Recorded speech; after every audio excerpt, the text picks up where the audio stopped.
네, 저희가 입으로 돌아왔습니다. 네, 컴백홈. 네, 쉬는 시간에 뭐 이런저런 이야기를 했었는데 우리 지금의 청년 세대는 굉장히 독특하고 개성 있는 사람이 많은 것 같아요. 네, 확실히 많긴 합니다. 네, 저희 굉장히 주변에만 많고. 봐도 생각보다 특이한 취향을 가진 사람도 많고 특이한 쪽으로 빠지시는 분들도 많고.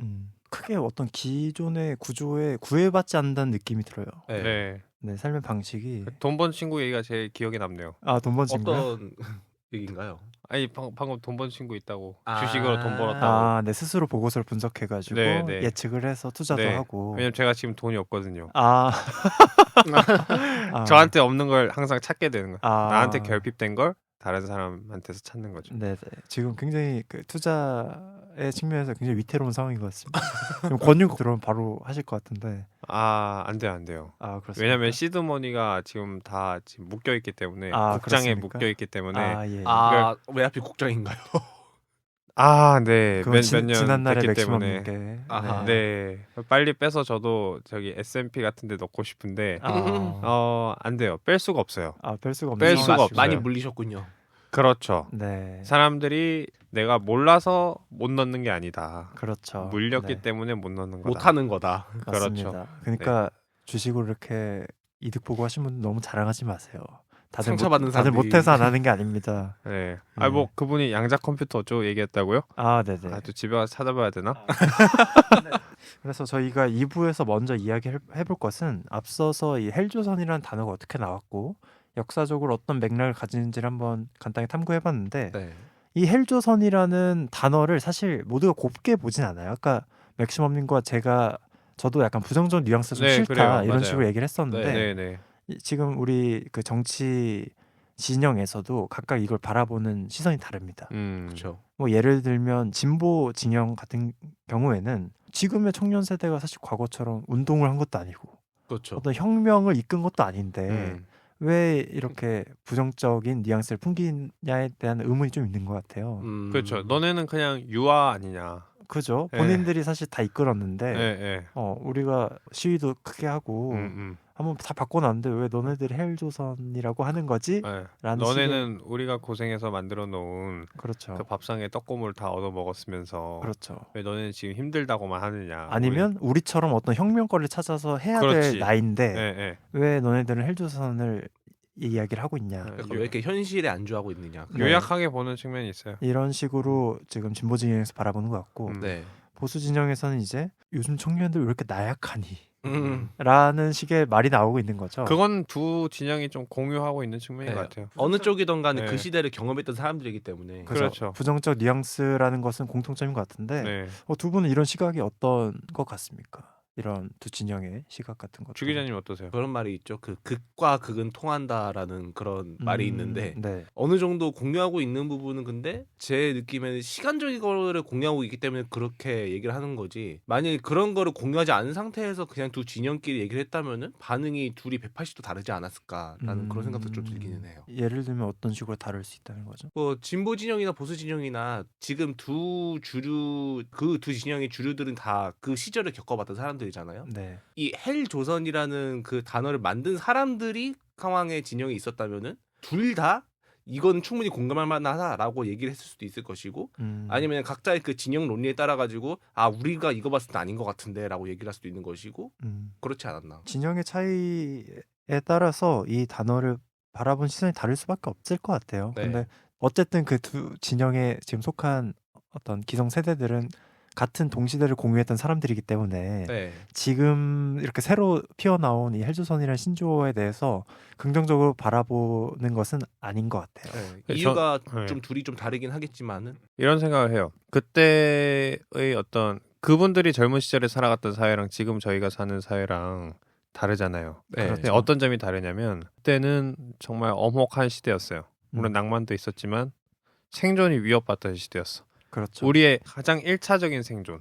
산다는 것 자체가 좀 위협받던 네, 시기. 목숨줄을 부여잡고 있는 것 자체가 위협받는 시기였어요. 거기가 어떻게 보면 이 발전적 서사의 시작이 된 거죠. 네. 그런 것도 있고. 네. 그거 맞아요. 그렇다 보니까 일단은 살아야 되잖아요. 우리가 인간이 문명을 이루고 사는 어떤 지성적인 존재이지만 또 우리 내면에는 동물과 같아서 생존을 위한 본능이라는 게 있잖아요. 그렇죠. 그걸 발휘를 해야 되는 시기였어요. 그러다 보니까 진보 진영에서는 그걸 생존의 위협으로 받아들인 거죠. 군부 독재. 그다음에 이제 와서 이제 뭐 백골탄처럼 와서 사람 패고 뭐 군경이 동원되고 그다음에 정보부가 동원되고 하는 거를 생존의 위협으로 본 거죠. 그러니까 그것도 생존을 위한 생명을 위한 하나의 운동이었다고 보고. 그렇죠. 네. 그다음에 보수 진영에서는 그 당시에 또 생존을 위해서 어떻게든 뭐 죽으나 사나 뭐 자기를 또 갈고 닦고 뭐 먼지에서 해서라도 또 위로 올라갔던 어떻게 보면 국가의 안보나 이런 걸 되게 중요시하기 때문에 그렇죠. 열심히 노력해서 뭐 어떤 경제 관료나 뭐 아니면 사법 관료나 아니면 뭐 언론이나 뭐 그런 데로 나아갔던 사람들 시각에서도 또 나라가 너무 못 살았기 때문에 또 거기서 생존하기 위해서 몸부림쳤던 사람들이 또 그렇게 나아가면 지금의 또 보수 진영으로 가 있는 거고. 그렇죠. 근데 지금 우리는 생존을 위협받진 않잖아요. 네. 먹고 살만은 하니까 네. 그래도. 그런 시대는 아니에요. 물리의 위협은 사실 많이 사라진. 그렇죠. 그러니까 문화적인 풍요를 누리고 사는 세대예요. 네. 사실은. 그렇죠. 절대적인 어떤 옛날과 빈곤은, 비교하면 네, 해결이 됐다고 볼 수 있죠. 물론 이제 좀 어려운 사람도 있지만 그렇기 때문에 이제 고민이 달라진 거예요. 이제는 숟가락을 입에 넣는 게 문제가 아니라 내가 어떻게 살아야 할 것인가. 네. 이제 어떤 숟가락을 들 것이냐. 예, 예. 그게 문제인 거예요. 그러다 보니까 옛날의 어른들이 지금 세대를 봤을 때 느끼는 답답함이라는 거는 전제가 기본 전제가 이미 달라져 있기 때문에 가졌던 시대적 고민도 다르고 그렇죠. 뭐 각자 모든 세대가 또 각자의 십자가가 있잖아요. 그러다 보니까 이런 시선으로 바라보는 것 같습니다. 뭐 네, 아까 네. 간략하게 그 흐름을 조금만 다시 가져가 보면 2000년 중반대에 들어서 이제 진보 진영은 좀 포스트 담론 쪽으로 끌어가고 네. 보수 진영은 이제 뉴라이트 쪽으로 아직도 발전론적 서사를 붙잡고 있는 거예요. 아직도. 어떻게 보면 발전론적 서사의 좀 끝물을 잡고 있는 거죠. 양쪽 진영 다. 근데 사실 지금의 이 청년 세대 봤을 때는 그거 너무 끝물인 것 같은 거예요. 완전히 끝물. 그러니까 언제까지 발전만 지금 주창을 해야 되냐는 거죠. 그렇죠. 그리고 실증이 날 만한 그렇지. 타이밍이죠. 왜 실증이 나느냐? 쪽에도 맡겨보고 저쪽에도 맡겨봐도 딱히 발전한 게 없거든. 딱히 청년의 삶이 나아지지 않는 우리의 삶은 거죠. 나아지지 않았거든. 네. 그러다 보니까 이쪽도 신물 나고 저쪽도 신물이 나는 거예요. 그렇잖아요. 네, 그러다 보니까 어떻게 보면 이 헬조선이라는 단어가 지금까지 우리가 이 생존을 위한 한국의 계속 발전 계속해서 나아져야 하고 앞으로 밀고 나가야 된다는 이 흐름 자체를 거부하는 지금 청년 세대의 대항 담론이라고 저희가 볼 수 있을 것 같습니다. 근데 이런 대응 방식이 적절한지 뭐 이런 것도 얘기를 해봐도 좋을 것 같은데 사실 기존의 그 분들은 굉장히 리스크를 안고 운동을 한다든지 뭐 전쟁에 나가신다든지 각자의 시대적 사명을 이렇게 완수를 한 거잖아요. 네. 이제 많은 비판들 중에 하나가 지금의 이런 신조어로서 대항을 하는 것이 기성세대를 비판하기만 하고 거부하기만 하는 어떤 방식이지 않습니까? 그렇죠. 적절하지 않지 않나라는 의문이 많은 것 같아요. 소극적이다. 우리 진행자께서는 어떻게 생각하세요? 저는 생각을 하는 게 지금 우리 사회 구조가 베이비붐 세대가 인구수가 굉장히 많고 지금 네. 청년 세대가 갈수록 줄어들지 않습니까? 그렇죠. 네. 그러다 보니까 이미 청년들은 제가 느끼기에 우리 사회에서 희귀한 자원이 되었어요. 그냥 자원 자체가 희귀해진 상황. 어차피 가만히 있어도 희귀해져 가요. 네. 그런 상황에서 개개인들이 자신의 생존을 떠나서 시간과 돈을 들여서 막 어떤 운동을 하거나 주창하기보다는 이런 식으로 비판하는 것만으로도 사실 이 사회 전체로 봤을 때는 희귀한 자원이 내는 목소리란 말이에요. 그래서 이런 방식으로도 이제 먹혀들기 때문에 계속 이런 전략을 선택하게 되는 것이 아닌가라는 그렇죠. 생각이 듭니다. 그러다 보니까 이제 각종 정당에서도 뭐 청년 정치인이다 뭐다 하면서 청년들의 목소리를 듣겠다 이렇게 하니까 오히려 판을 깔아주는 격도 좀 있는 거죠. 네. 저는 그런 생각해요. 이게 아까 말씀하셨듯이 이제 인구가 출산도 안 하고 우리나라 인구 그래프가 이제 역삼각형 모양이 되잖아요. 네. 앞으로 그게 더 심해질 거고 뭐 그거에 따른 뭐 여러 가지 문제들이 또 있겠지만 생기는데 방금 또 말씀하셨듯이 이제 정당에서도 청년 정치인에서 교육한다 그러고 이제 정당에서도 정치 엘리트를 키우는 과정인 거죠. 네. 청년들을. 근데 이 좀 민감한 얘기일 수도 있는데 그렇게 해서 청년들이 자기의 목소리를 낼 수 있는 기회를 기존의 어떤 기득권층이 마련을 해준다고 하면 그러면 그 사람들은 우리 청년들이 무슨 얘기를 하면 자기네들의 자리를 비켜줄 생각은 있는 건지. 그러니까 그것도 얘기가 많더라고요. 청년들이 목소리를 듣겠다고 하는데 그거는 진짜 허울 좋은 거고 사실상 자기들의 목소리를 대변해줄 스피커로서 청년을 이용하기만 하는 거 아니냐. 그런 이런 게 지적도 있더라고요. 그런 게 있죠. 그리고 사실 그게 피하기 힘든 비판인 게 방금 말씀하셨듯이 청년은 희귀한 존재란 말이에요. 네. 그러니까 사회의 주류가 아니에요. 앞으로 그게 더 심해질 거예요. 네. 그러면은 희귀한 자원한테 자신의 권력을 이양을 해줄까? 그런 의문이 들어요. 가장 근본적인 문제기도 하고. 그런 생각이 듭니다. 지금 뭐 이게 조금 더 예민할 수도 있는데 지금 우리가 소위 정치를 하는 사람들을 보면 네. 다들 이제 몇 선씩 하는 분들이에요. 그래서 중진 의원들이라고 하죠. 예, 예. 이게 좀 죄송한 얘기지만 청년하고는 거리가 먼 사람들이란 말이지. 근데 네. 사실 이 문제 같은 경우에는 우리나라뿐만 아니라 미국도 좀 많이 심각한 상황이라. 뭐 미국도 뭐 지금 뭐 민주주의 위기니 뭐니 하는 얘기 있잖아요. 뭐 네. 미국이라고 뭐 이렇게 크게 말이 꼬였는데 네, 미국을 네. 지금 거론할 그건 아닌 것 같고. 네네. 네. 암담합니다. 음. 네. 헬조선 담론이 있는 것도 좋고 뭐 그거를 신경을 쓰겠다라고 말하는 것도 뭐 말은 좋은데 공허하게만 느껴져요. 그렇죠. 네, 실질적으로 앞으로 더 어두워질 거니까 청년의 입지라는 게 정치에서. 그러다 보니까 지금 세대가 할 수 있는 이 대항 담론으로 꺼낸 것이 결국에는 기성 세대를 뭐랄까 일종의 미개한 문화인으로 네. 규정을 하고 그것을 거부하는 방식밖에 지금 취하지 않는 것이 아닌가. 네, 그 당시에 소위 지금 우리를 이제 비판하는 기성 세대의 경우에는 인구가 많았잖아요. 네. 그렇죠. 그 베이비 위에 붐 세대로 인구는 듣게 되는. 이제 일제도 겪고 전쟁도 겪고 하면서 좀 인구가 적고 새로 태어나는 새로운 시대, 독립된 대한민국에서 태어난 사람들은 인구가 많잖아요. 네. 그러다 보니까 그 사람들이 어떤 정치적인 변혁과 주도권을 또 가져갈 수도 있었다고 생각해요. 계속해서 커지고 키워 네. 이렇게 발전하는 네. 양상이었죠. 그 다음에 이제 그 사람들이 어떤 민주적인 정당성을 확보하기도 훨씬 유리했을 거고. 네. 세대가 겹치니까. 이제 우리는 우리의 파이는 점점 줄어드는데 청년의 파이는 점점 줄어들고 그 다음에 기성 권력은 내려놓을 생각이 없는 것 같고 근데 인구 구조는 기성 권력을 대변하기에 훨씬 더 유리해지고 있는 상황이고 사실 또 물리적으로도 수명도 늘어났고. 수명도 늘어났고 그렇죠. 그렇죠. 네. 그런데 과거에 그 청년에 대한 인식은 아직 남아 있다는 거죠. 청년이 그렇죠. 어떤 사회적 역할을 해야 된다는 인식은 남아 있는데 네. 수명도 늘어났고 자리도 사실 이제 기성이 차지한 시기가 더 길어졌고 네. 네. 이런 것인데 청년에게 요구하는 어떤 인식은 그대로니까 그렇죠.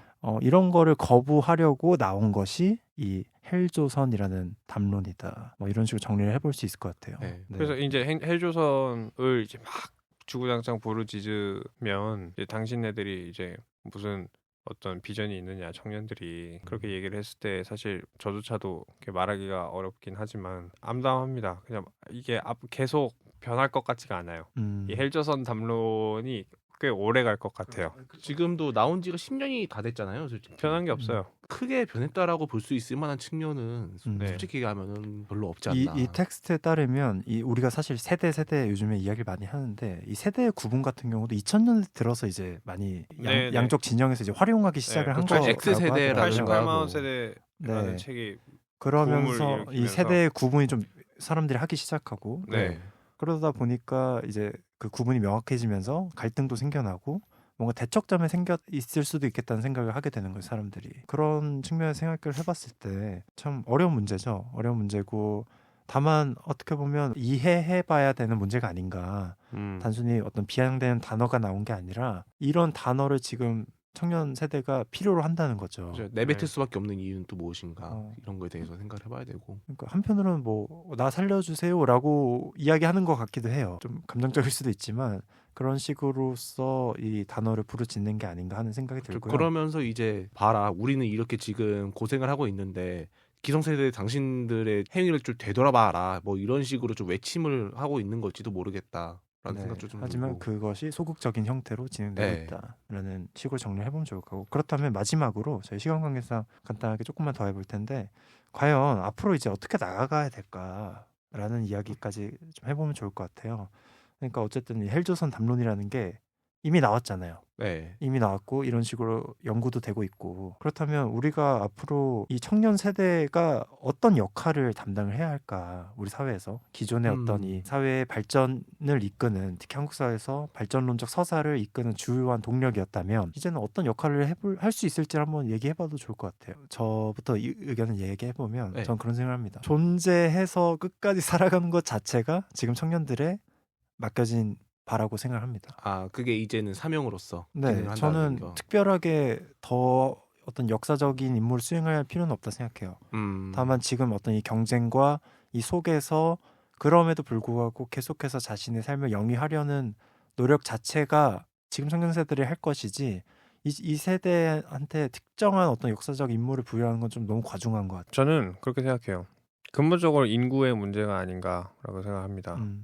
앞으로 저는 이렇게 비전을 보거든요. 지금 출산율이 점점 떨어지잖아요. 네. 그래서 완벽한 역삼각형으로 점점 만들어지고 있는데 그래프가 우리가 지금 90년대생들인데 90년대생들이 이제 한 50, 60 정도 되면 사회적으로 안정을 하고 이제 기득권층으로 변화하게 될 것 아닙니까? 그렇죠. 그때가 되면 아마 사회의 문화도 그냥 계속 90년대의 어떤 문화가 계속 소비되고 있을 것 같아요. 그 무슨 말이냐면 지금 우리가 트로트가 수년째 계속 열풍이잖아요. 네, 계속 불고 있죠. 왜 열풍이겠어요? 그 트로트가 지금 본을 쥐고 있는 사람들이 트로트 세대거든. 그렇죠. 구매력이 된 사람들. 향유하는 네. 사람들이 네. 구매력이 있으니까. 그러니까 계속 그 문화는 돈이랑 연결이 되잖아요. 그렇죠. 그러니까 그 소비되는 문화가 그건 거예요. 우리가 나이를 먹어서 사회적으로 안정된 위치에 있고 이제 주머니 사정이 조금 넉넉해지면 아마 우리 90년대 옛날 문화가 계속 나올 것 같습니다. 왜냐하면 인구가 그 뒤로 이제 00년, 10년대생, 20년대생들은 숫자가 적으니까 구매력도 없고. 그래서 저 같은 경우에는 이제 인구가 문제가 해결되지 않으면 청년들이 힘을 얻는 것도 좀 암울하다. 사회 전체에서 청년 세대가 가지는 입지가 점점 줄어들 수밖에 점점 없다. 줄어들 것이다. 굉장히 원초적이잖아요. 네. 그렇죠. 근데 원초적이지만 근본적이에요. 그러니까 인구 숫자가 또 이제 민의를 대변하는 측면도 있고. 근데 그렇게 하면 과연 우리 사회가 더 나은 사회가 되는가? 아무런 변화가 없는 사회가 되는 게 아닌가? 정체된 사회로 가는 거거든요. 지금 저는 이 트로트가 계속 유행하는 걸 보면서 물론 이제 트로트 때문에 많은 분들이 뭐 이렇게 즐거움과 뭐 휴식을 보내는 현상은 뭐 좋습니다만 그걸 비판하고 싶은 건 아니고 위기감을 느껴요. 아, 이게 우리 세대도 저렇게 되겠구나. 우리 세대는 미래에 어떻게 기억될까? 한창 K-팝이나 K-컬처라는 게 세계적으로 선풍적인 인기를 끌기 시작하던 세대. 그 세대의 분위기를 아마 지금 한 30년 후, 20년, 30년 후에도 아마 그때를 계속 추억하는 문화가 소비되지 않을까. 네, 인구적으로 네. 많으니까. 맥시멈이 또 그런 식으로 한번 예상을 해보는. 네. 굉장히 타당한 추론이신 것 같습니다. 네, 저도 얘기를 들으면서 되게 공감이 많이 그런 갔는데. 생각 들지 않나요? 네. 네. 그러면 사회가 정체되는 거죠. 네. 그리고 점점 이게 인구가 줄어드는 거를 또 풀어 말하면은 부담은 똑같은데 청년들이 바쳐야 되는 그 양은 개인당 점점 더 늘어나게 된다라는 얘기도 되기 그렇죠. 때문에. 그 연금 그렇죠? 문제가 가장 대표적이잖아요. 네. 아, 맞아요. 뭐 연금 문제까지도 갈 수 있지만 어쨌든 이 텍스트 안에서 얘기를 해보자면 그래요. 우리가 청년 세대가 가진 인식은 조금 뒤늦게 따라가는데 네. 줄어든 속도는 워낙 가파르니까 그 인식의 무게만으로도 사실 어마어마한 감당이 거죠. 안 되는 거죠. 네. 그러다 보니까 아마 그 맥시멈이 추론하신 대로 이후의 사회도 뭐랄까 청년 입지가 점점 줄어드는 방향으로 가지 않을까 네. 하는 식으로 예측해봤고 주 기자님은 아까 이 이후에 우리 사회에서 청년 세대가 가질 수 있는 어떤 입지가 어떤 식으로 변할 것 같은지. 저도 전체적으로는 맥시멈님의 의견에 좀 많이 따라가는 편이에요. 계속 줄어들 거라 생각은 하는데 줄어들면 줄어드는 대로 역할이 없지는 않을 거란 말이죠. 그렇죠. 근데 그렇죠. 없지는 않은데 지금 가지고 있는 부담이 워낙에 크기 때문에 그거를 찾아내 엄두를 못 내고 있을 뿐. 그렇기 때문에 좀 그런 부담을 줄여줄 수 있는 그런 거를 해줘야지 우리가 맡을 수 있는 역할이 뭔지를 생각할 수 있고 또 해낼 수 있는 그런 여유를 만들 수 있는 그런 게 되지 않나. 만약에 뭐 조금 더 나아가서 그렇다면 어떤 기성의 문화나 구조 같은 걸 해체해 보는 것도 도움이 될 수도 있겠네요. 해체도 해체지만은 어지간해서는 터치를 과도하게 하지는 않은 쪽이 좀 더 낫다고 생각은 해요. 그 사람들의 네. 문화로서 기성세대들의 문화로서 나름대로 또 가치가 있는 것이고 음. 그것이 또 현 세대들에게도 의미가 있는 부분이 없지 않아 있기는 하거든요. 근데 문화는 또 생명력을 가지지 않습니까? 네. 결국 그거를 이렇게 결국 모든 문화라는 과거로부터 이어져 온 흐름인데 그냥 이렇게 방목을 한다고 해서 그들만의 문화가 생겨날지는 조금 저는 그렇죠. 의문이긴 그 해요. 부분에서 좀 의문이 있긴 하죠. 네. 부담이라는 게 이제 점점 가중될 것 같아요. 네. 네. 가중될 그죠? 수밖에 없고. 그리고 저는 이 청년 세대 입지가 어떻게 될 거냐라는 걸 생각해봤을 때 점점 이 청년들이 약해지지 않을까. 그렇게 될 겁니다. 네. 네. 점점 약해지고 뭔가 그렇게 소모되어 가지 않을까라는 좀 걱정이 앞서긴 하는데 주 교수님이 말씀하셨듯이 그럼에도 어떤 이것을 파괴할 방법이나 역할을 최선적으로 찾아본다면 분명히 할 수 있는 역할이 있을 거기 때문에 네. 이런 것들을 찾으려는 노력도 중요한 것 같습니다. 네, 그러면 오늘 또 활발한 논의를 다들 적극적으로 참여해 주셨는데 네. 시간 관계상 슬슬 마무리를 해볼 건데 뭐 간단한 소감 한번. 일단은 평소에 꽤 들었던 헬 조선이라는 말에 대해서 탐구해볼 기회가 솔직히 없었잖아요. 그냥 뭐 우리가 뭐 힘들다 이러면서 헬 조선을 썼지. 얘가 왜 나타났을까 이렇게 생각을 해본 적은 거의 없었는데 이거를 이제 민중주의와도 연결지어서 해준 이 논문 덕분에 되게 많은 걸 배워갔다 생각을 하고 또 우리의 미래에 대해서 그리고 우리가 다시 짊어지고 있는 그 문제들에 대해서 다시금 성찰해볼 수 있는 그런 기회가 됐던 것 같아서 유익했습니다. 네, 저 같은 경우는 지금 이 논문이 87년부터 16년까지의 어떤 짧은 몇십 년, 30년 정도의 시간을 다룬 문화사거든요. 대한민국 문화사. 네, 일종의 문화사죠. 네, 뭐 이렇게 정치 지형사일 수도 있고 이념사일 수도 있고 그거 이제 요약이 돼 있는 셈인데, 네, 이렇게 읽어보면서 우리 사회가 이렇게 살아왔구나. 네, 그걸 볼 수 있어서 좋았던 것 같습니다. 생각하면 생각할수록 그냥 제가 또 청년이기도 하고 미래가 암담한 것 같아요. 헬조선이 오래 갈 것 같다라는 전망까지 그렇죠. 네, 남겨두시고 저는 준비한 입장에서 솔직히 읽으면서 약간 묘한 해소감이 좀 느껴졌어요. 왜냐하면 저는 좀 그렇게 생각해요. 이런 단어 이제 기성세대 분들은 중요하게 생각 안 할 수도 있지만 이제는 우리 이런 작은 것들을 계속 집중을 하려고 해야 되지 않나? 이런 것들이 나오는 이유 같은 것에 대해서 이젠 숲보단 나무를 봐야 되지 않나? 네, 그런 생각도 듭니다. 그래서 이런 시도들, 이런 연구 같은 것들을 읽으면서 뭔가 우리 세대가 지금 처한 상황과 역사적 맥락을 한번 짚을 수 있어서 도움이 많이 된 것 같습니다. 네, 그러면 저희도 재밌는 논문 들고 찾아뵐 예정이고요. 네. 오늘 에피소드는 이쯤에서 마무리하도록 하겠습니다. 네, 오늘도 고생 많으셨습니다. 네, 다들 헬 조선을 잘 나아가시길 네, 바랍니다. 다들 네, 모두 응원하겠습니다. 네, 건강하십시오. 감사합니다. 네.